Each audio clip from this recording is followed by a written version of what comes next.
Part 1 में मैंने आपको बताया था कि एक्शन से कर्मा होता है। एक्शन तो हम लेते ही हैं, बट वो एक्शन किस इंटेंशन के साथ हम ले रहे हैं, ये भी कर्मा क्रिएट करने में मैटर करता है। तो hi everyone, welcome back here again. My name is Tanu. कभी आपने नोटिस किया है कि दो लोग सेम काम करते हैं, फिर भी उनकी लाइफ के रिजल्ट्स अलग होते हैं? इसका रीज़न सिंपल ये है कि कर्मा सिर्फ एक्शन से नहीं होता, बल्कि इंटेंशन से बनता है। जो आपकी नीयत है उससे बनता है। बाहर से आप क्या कर रहे हो, उससे ज़्यादा इम्पोर्टेंट ये है कि आप अंदर से क्या सोच रहे हो और फील कर रहे हो।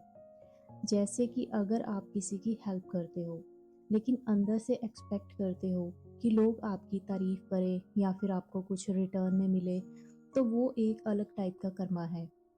वही अगर आप किसी की हेल्प सिर्फ इसलिए कर रहे हो क्योंकि आपको नेचुरली अच्छा लगता है और अब वो आपका नेचर है, तो उसका इफेक्ट बिल्कुल डिफरेंट होता है।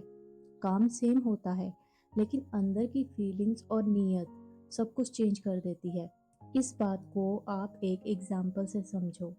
दो दोस्त हैं, एक बाहर से अच्छा काम कर रहा है, लेकिन अंदर ही अंदर वो कंपेयर कर रहा है खुद की लाइफ को दूसरों के साथ और जेलसी फील करता है। यहाँ ट्विस्ट ये है कि जो बाहर से सही लग रहा है वो अंदर से हैवी कर्मा क्रिएट कर रहा है, और जो बाहर से गलत लग रहा है वो अंदर से ग्रोथ की तरफ जा रहा है। इसका मतलब ये है कि लाइफ आपको आपके एक्शन के बेसिस पर जज नहीं करती है, बल्कि आपके इनर स्टेट के बेसिस पर रिफ्लेक्ट करती है। सबसे ज़्यादा पावरफुल बात ये है कि नेगेटिव थॉट्स भी कर्मा क्रिएट करते हैं, स्पेशली जब आप उन्हें बार बार रिपीट करते हो। मान लो कि किसी ने आपको हर्ट किया और आप बाहर से चुप हो गए हो, लेकिन अगर आप अंदर ही अंदर उस सिचुएशन को बार बार रीप्ले कर रहे हो, मतलब कि माइंड में आप रिपीट कर रहे हो उसे, मुझे ऐसा बोलना चाहिए था, मैं उसे हरा देती, तो आप उस फाइट को ख़त्म ही नहीं होने दे रहे हो, क्योंकि आप बार बार उसी लूप में ही उसे चला रहे हो। दूसरा इंसान शायद मूव ऑन कर चुका है, लेकिन आप अपने माइंड में उसे जिंदा रखे हुए हो। ये repeated mental action actually strong Karma create करते हैं, क्योंकि वो धीरे धीरे आपकी हैबिट बन जाते हैं और फिर वो आपकी आइडेंटिटी बन जाते हैं। इसीलिए हर स्पिरिचुअल टीचिंग लव की बात करती है, प्यार की बात, क्योंकि प्यार में कैलकुलेशन नहीं होती। जब आप कैलकुलेशन करते हो कि मुझे क्या मिलेगा, मैं बेटर कैसे दिखूंगी, तो आपकी हर एक्शन में थोड़ा सा फेयर होता है, लालच होता है, या फिर इनसिक्योरिटी आ जाती है।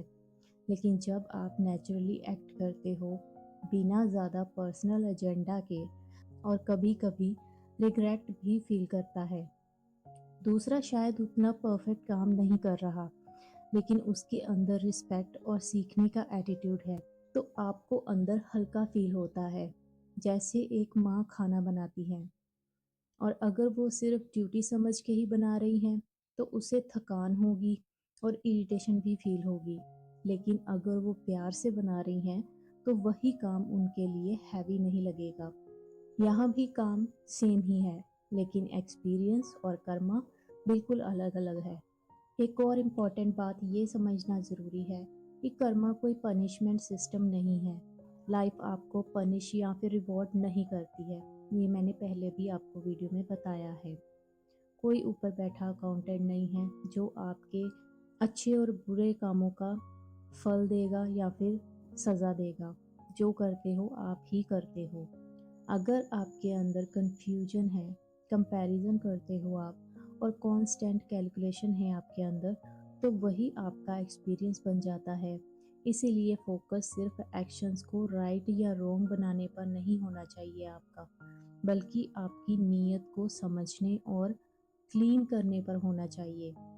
आखिर में सिर्फ मैं आपको यही बताना चाहती हूँ कि लाइफ जो है वो ना ही बुरी है और ना ही अच्छी है। लाइफ वैसे ही बन जाती है जैसे आप उसे देखते हो और जिस नीयत से आप उसे जीते हो। अगर आप हर चीज़ को मेरे लिए क्या है के नज़रिए से देखोगे, तो आप कभी सेटिस्फाइड फील नहीं करोगे। लेकिन अगर आप सिचुएशन के हिसाब से नेचुरली रिस्पॉन्ड करना सीख जाओगे बिना ज़्यादा पर्सनल कैलकुलेशन के, तो धीरे धीरे आप अंदर से फ्री फील करने लगोगे। इसलिए याद रखो, आप अपनी लाइफ को एक्शन से कम और अपनी नीयत से ज़्यादा क्रिएट कर रहे हो, और वही आपका असली कर्मा है। तो आपको ध्यान अपनी नीयत पर देना है, उसके बाद अपने एक्शंस पर।